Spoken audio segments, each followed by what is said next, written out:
So this is actually e-ink. So this is a 6-inch e-ink grayscale display. This is a pearl display with their capacitive touchscreen. But how can it refresh so fast? Now, both with the i.MX508 integrated hardware EPD controller, we're able to run refresh rates of up to 8 frames per second. So now the limit is the panel, which is an 8 frame per second panel, but the EPD controller is able to saturate the panel. 8 frames per second. And this is Android.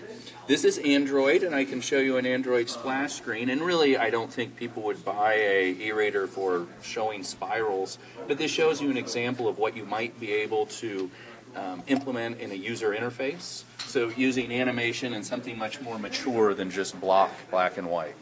8 frames per second, it means that when you click, if you click on a screen or click on a button, within an eighth of a second something can happen. Correct. So we can show you the next demo, which is our fast page turn demo. This is an Android, what's it called, desktop. And this shows this has not been optimized for e-ink, and shows some of the anomalies that you would need to work around to build an end product. But this will show you.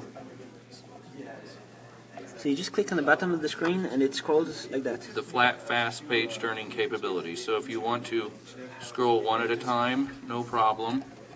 This is good for skimming huge, long text.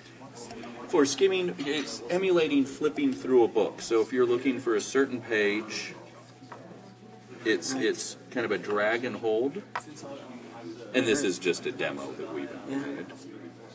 See there, the page numbers.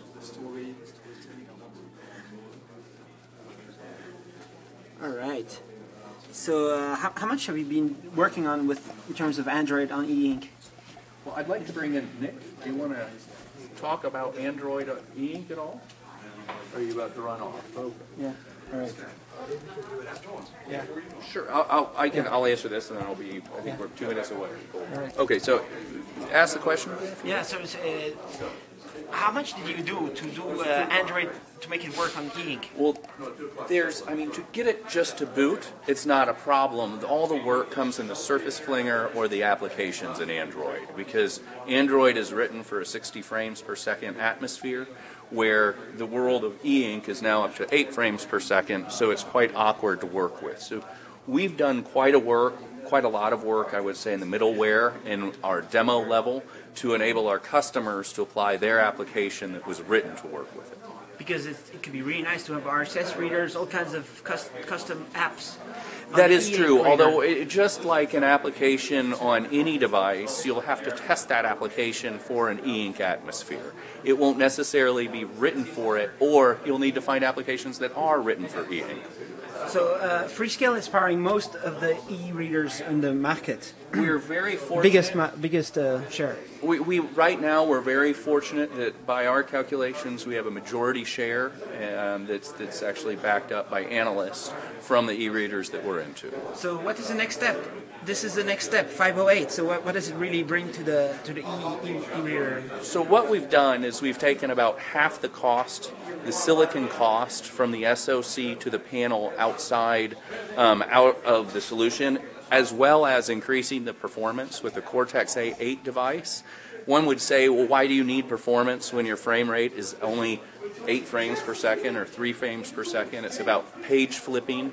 It's about being able to put all of the bottleneck on the panel, where you do all the processing and have no bottleneck except for the panel, so you have the highest performance that you can achieve. And then finally, the most critical factor of an e-reader is battery life, and it's taking a device made for low battery, coming from a cell phone legacy that can enable up to a couple weeks, up to 4 weeks of battery life.